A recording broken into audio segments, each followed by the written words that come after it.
मेरा वजूद पूरी तरह पसीने से शराबूर हो चुका था। मैं उठकर बैठा, लंबे लंबे सांस लेते हुए हाँफ रहा था। कैसा भयानक ख्वाब था कि मेरा वजूद अभी तक कप कपा रहा था। मौसम मोतदिल था, मगर फिर भी मेरा पूरा वजूद पसीने से शराबूर हो चुका था।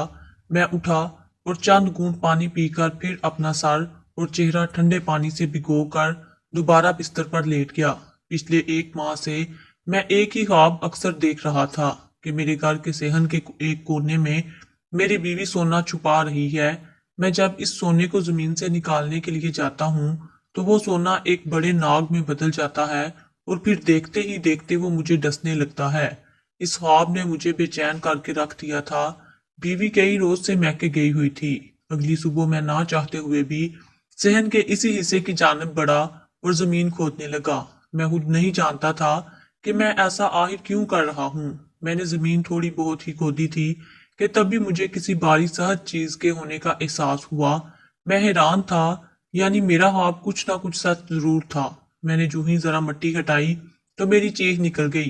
खौफ के मारे मैं कई कदम दूर हटकर देखने लगा, क्योंकि मिट्टी से तो एक मासूम बच्चे का हाथ दिखाई दे रहा था। इसके हाथ पर मौजूद मांस सुकड़ कर हड्डियां वाजे कर रहा था। एक बदबू हर सूं फैलना शुरू हो गई। मैं हक्का बक्का देखता रहा और फिर हिम्मत करके जब चेहरे से मिट्टी हटाई तो मेरे होश उड़ गए। वो बच्चा तो मेरी बड़ी आपी सौतेली थी, मगर इसके बावजूद हमारी मोहब्बत में कोई कमी नहीं आई थी। वो मेरी अम्मा के साबका शोहर की औलाद थी, मगर इसके बावजूद हम सबका आपस में रिश्ता बहुत ही मजबूत था। पूरे खानदान में हमारा रिश्ता मिसाली था। सौतेली अम्मा ने भी मुझे सगे बेटे जैसी मोहब्बत दी थी। यूं ही वक्त गुजरता चला आया और हम जवान हो गए। मेरी आपी का रिश्ता अब्बा ने एक अच्छे घराने में तय कर दिया था। कुछ ही अरसा बाद आपी की शादी हो गई और वो अपने ससुराल चली गईं। इनके जाने के बाद मुझे इनकी बेतहाशा कमी महसूस होती थी। पढ़ लिख कर मेरी एक जगह अच्छी नौकरी लग गई और अम्मा ने एक अच्छी जगह रिश्ता देखकर मेरा भी रिश्ता तय कर दिया। मेरी शादी को अभी चंद रोज ही गुजरे थे कि मेरे अम्मी अब्बू की एक कार एक्सीडेंट में मौत वाकई हो गई। इनके जाने का सदमा हम दोनों बहन भाई के लिए बहुत बड़ा था, मगर जो चला जाए वो वापस ही कहाँ लौटता है। मेरी बीवी इंतहाई होशे-लाग और नरम लहजे की मालिक थी। इसने कभी मेरे हुक्म की खिलाफ वर्जी नहीं की थी। आपी के 3 बच्चे थे। वो भी अपने घर में बहुत खुश थीं, मगर इनकी खुशियों को नजर लगते देर ना लगी। जिस रोज इनकी शादी को 4 साल होने वाले थे, इसी रोज आपी के शोहर का इंतकाल हो गया। वो रात को काम से केक और तोहफे लेकर घर वापस आ रहे थे, जब रास्ते में डाकुओं से हाथापाई हुई और वो इनसे सब लूटने के बाद गोली मारकर फरार हो गए। बहनोई को गोली दिल में लगी थी। इनकी वही मौत वाकई हो गई।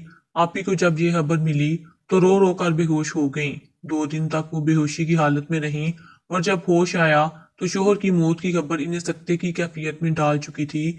आपी के बच्चों को मैंने अपनी बीवी के हवाले किया, क्योंकि आपी तो इनको पालने की हालत में बिल्कुल भी नहीं थी।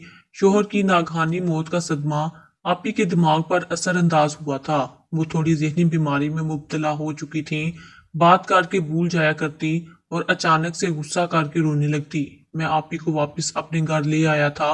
वो इद्दत में थी। आपी का इलाज भी मैंने शुरू करवा दिया था। मैं सुबह घर से काम के लिए जाता और रात को ही वापस लौटता था। इस बीच आपी और मेरी बीवी ही घर होती थी। चंद दिनों से मैं नोट कर रहा था कि मेरी बीवी कुछ बुझी बुझी सी रहने लगी है।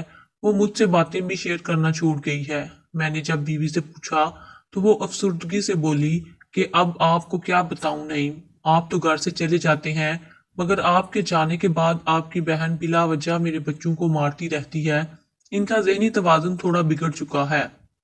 वो अपने बच्चों को भी हर वक्त मार पीट कर मेरे पास भेज देती है।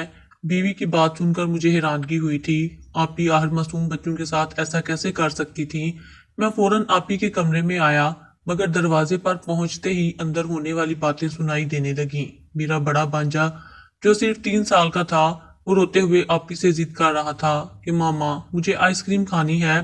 पापा पास थे तो मुझे रोजाना ला कर देते थे। वो बच्चा जिद कर रहा था, मगर तभी आपी ने बच्चे के मुंह पर थप्पड़ों की बरसात कर दी और बोली कि खबरदार, जो मजीद एक लफ्ज भी निकाला, ये तुम्हारे बाप का घर नहीं है। जो फरमाइशें पूरी होंगी तुम्हारी, तुम यतीम हो चुके हो। बाप मर चुका है तुम्हारा, जो 2 वक्त खाने को मिल जाता है वही काफी है। आपी के मुंह से ये सुना तो मैं तड़प उठा और बोला कि ये मुझे अपने बच्चों जैसे ही अजीज हैं, मैं इनकी हर ख्वाहिश को पूरा करूंगा। मगर आपी खामोश रही। मैं जब भी घर वापस आता तो मेरी बीवी मेरी आपी की शिकायत लगाने लगती। कई बार तो मैंने खुद अपनी आंखों से देखा था मेरी आपी मेरे बच्चों को डांट रही होती, तो कभी मेरी बीवी से बदतमीजी से पेश आ रही होती। धीरे धीरे मेरे दिल से आपी के लिए मोहब्बत कम होती चली जा रही थी। मुझे जो बीवी बताती मैं वही सच मानकर बैठ जाता था। मैंने आपी पर ध्यान देना छोड़ दिया और इनसे बातचीत भी काफी कम कर दी। आखिर को थी तो सुतेली ही ना। यहाँ तो सगी बहनें वक्त के साथ साथ बदल जाती हैं, वो तो फिर सुतेली थी। जबकि मेरी बीवी और बच्चे तो सगे थे, जिनकी परवरिश और ख्याल रखना मुझ पर फर्ज था। अब तो अक्सर मेरे सामने बीवी और आपी के झगड़े होने लगते, मगर मैं किसी को भी रोकने की कोशिश नहीं करता था। मेरी बीवी आपी को खूब खरी खरी सुनाती और कहती कि मेरी शोहर के टुकड़ों पर पलती हो, फिर भी मुझे आंखें दिखाती हो। आपी को भी अपने भाई पर मान था, वो भी एक मान से मेरी बीवी को जवाब देती तो मैं आगे से कुछ ना बोलता। अब तो मेरे बच्चे भी आपी से नफरत करने लगे थे। जब भी आपी को देखते वो गुस्से से इन्हें गालियां निकालने लगते और कहते कि चली जाओ यहाँ से, ये हमारा घर है, तुम लोग निकलो वरना धक्के मारकर निकाल देंगे। मैं भी बच्चों को मना ना करता, मगर आपी ने जब बच्चों के मुंह से ये अल्फाज सुने तो इनकी आंखें भर आईं, वो रोने लगी थी। खैर, मैं इनको चुप करवाने के लिए इनके कमरे की जानिब गया तो वो रोते हुए धीमी आवाज में मेरी बीवी को गालियां दे रही थी कि ये सब इसका किया धरा है। मैंने जब आपी के मुंह से अल्फाज सुने तो मेरा गुस्सा 7वें आसमान पर पहुंच गया। मैं आपी को खूब बातें सुनाने लगा। आपी तो शर्मिंदा सी होकर रह चुकी थी, इनके मुंह से एक भी लफ्ज ना निकला। इस दिन के बाद से मैंने आपी को खबरदार कर दिया कि आइंदा अगर इन्होंने मेरी बीवी या बच्चों को कुछ कहा तो मुझसे बुरा कोई नहीं होगा। अब आपी के मेरे लिए कोई खास अहमियत नहीं रही थी। मुझे जो बीवी कह देती मुझे वही ठीक लगता। एक रोज जब घर आया तो सामने का मंजर देखकर मैं ठिठक कर रह गया। मेरी बीवी आपी के कदमों में गिरी, इनके सामने गिड़गिड़ा रही थी और रो रो कर कह रही थी कि आपको खुदा का वास्ता, मैं शोहर को कुछ नहीं बताऊंगी, बस बदले में मेरे बच्चे का इनहेलर वापस दे दो, इसका सांस उखड़ रहा है। मेरे सबसे छोटे बेटे उस्मान को सांस की बीमारी थी। मुझे यकीन नहीं आ रहा था कि आप इस हद तक भी गिर सकती हैं। मैं फौरन आगे बढ़ा और आपी के हाथ से इनहेलर छीन कर अपने बच्चों को लगाया। आपी हक्का बक्का मेरा चेहरा देखती रह गई। बीवी की जान में जान आई थी। फौरन रोते हुए बोली, देख लिया आप अपनी बहन का असली चेहरा, ये औरत जिस थाली में खा रही है फिर इसी में चीट भी कर रही है। वैसे तो भाई की मोहब्बत के बड़े दावे करती है, मगर इसी की पीठ पीछे इसकी औलाद पर ये जुल्म करती है। मेरी बीवी रो रो कर मुझे बता रही थी, मगर आपी नफी में सर हिलाकर रोते हुए कहने लगी कि ये सच नहीं है। तुम्हारी बीवी तो खुद अपने बच्चे को इनहेलर दिखा दिखा कर तड़पा रही थी, मैं तो उल्टा इससे लेकर इसे देने लगी थी। आपी ने हट तलमी की तो आज हद ही पार कर दी थी। भला एक माँ ऐसा कर भी सकती थी जैसे मेरी आपी मुझे बता रही थी। मुझे ये इनका सफेद झूठ लगा। मैंने आज इन्हें खूब बातें सुनाई थी और अपने बच्चों के सामने इनकी खूब बेइज्जती की थी। वो बच्चों को लेकर खामोशी से रोते हुए अपने कमरे में चली गईं और मैं बस सर चटक कर रह गया। मैंने चंद रोज बाद एक काम के सिलसिले में दुबई जाना था। मुझे वापसी में शायद 1 साल भी लग जाता। मैंने बीवी को ये बताया तो वो उदास हो गई और बोली कि वो मेरी आपी के साथ तो इस घर में नहीं रह सकती, मगर अब मजबूरी थी, कम से कम मैं आपी को तो घर से निकाल नहीं सकता था। मैंने दुबई जाने से पहले आपी को समझाया और फिर दुबई के लिए रवाना हो गया। वहां मैं 11 माह तक रहा। इस बीच सिर्फ अपनी बीवी बच्चों से ही राब्ते में रहा, बहन पर कोई तवज्जो ना दी। 1 साल बाद जब वापिस लौटा तो मेरी आपी काफी कमजोर हो चुकी थी। इसका वजूद हड्डियों का ढांचा बन चुका था। इसके बच्चे भी काफी सहमे सहमे लग रहे थे। वो मुझसे ज्यादा बात भी नहीं कर रहे थे। आपी के जिस्म पर जगह जगह जले हुए जख्मों के निशान थे। मेरे दिल को कुछ हुआ। मैंने आपी से जब पूछा तो वो कुछ ना बोली और बात को टाल गई। वहीं मेरी बीवी ने मेरे आते ही एक बार फिर शिकायतों का पटारा खोल दिया और आपी के खिलाफ मेरे कान भरने लगी। मैं जो तोहफे इनके लिए लाया था वो भी मैंने अपने ही बच्चों में तकसीम कर दिए। इस 1 साल में वक्त और हालात काफी बदल चुके थे। मेरी आपी का वजूद खुलम खुला सबूत था कि मेरे बाद इन पर मेरी बीवी मजालम ढाती रही, मगर मैंने एक बार भी आपी से बराह रास्त पूछने की कोशिश नहीं की थी कि आखिर इनके जिस्म और चेहरे पर ये नील और जख्मों के निशान क्यों हैं। میں جب بھی گھر آتا تو میری آپی بھی مجھے اکثر کام کرتے ہوئے ملتی۔ سارے گھر کی ذمہ داری وہی اٹھا رہی تھی۔ ان سے ذرا سا کچھ کام خراب ہوتا تو میری بیوی انہیں ڈانٹنے لگتی۔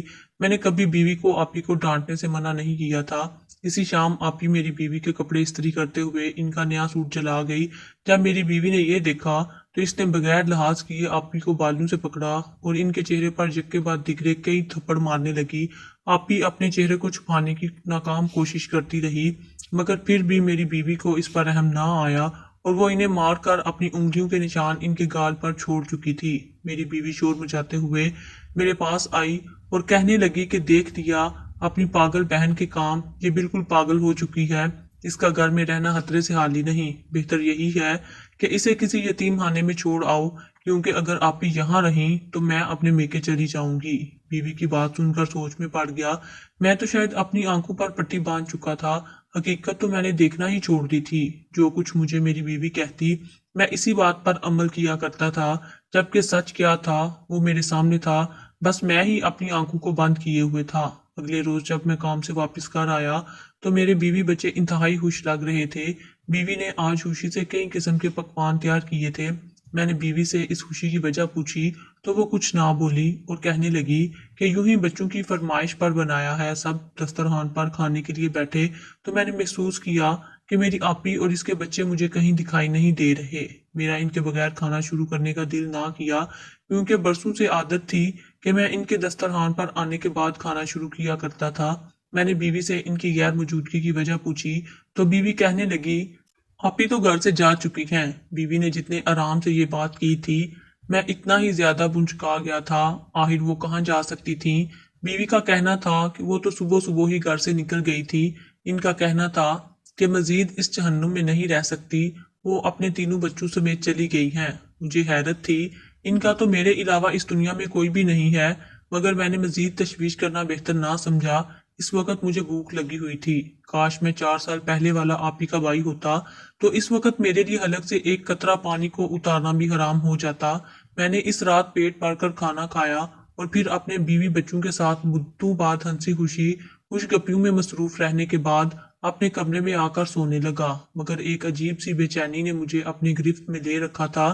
ساری رات میری بے چینی سے گزر گئی، ایک پل کو بھی میری آنکھیں بند نہیں ہوئی تھیں۔ آنکھیں بند کرتا تو نظروں کے سامنے روتی ہوئی آپی اور ان کے بچے دکھائی دیتے۔ مجھے یوں محسوس ہو رہا تھا جیسے آپی شدید تکلیف میں ہے، تنہائی میں ہے اور مجھے بہت یاد کر رہی ہیں۔ میری ساری رات یوں ہی پریشان حال سے گزر گئی۔ صبح میں نے ناشتہ بھی نہیں کیا اور خالی پیٹ ہی کام کے لیے گھر سے نکل گیا۔ میرا دل چاہ رہا تھا کہ میں پھوٹ پھوٹ کر رونا شروع کر دوں۔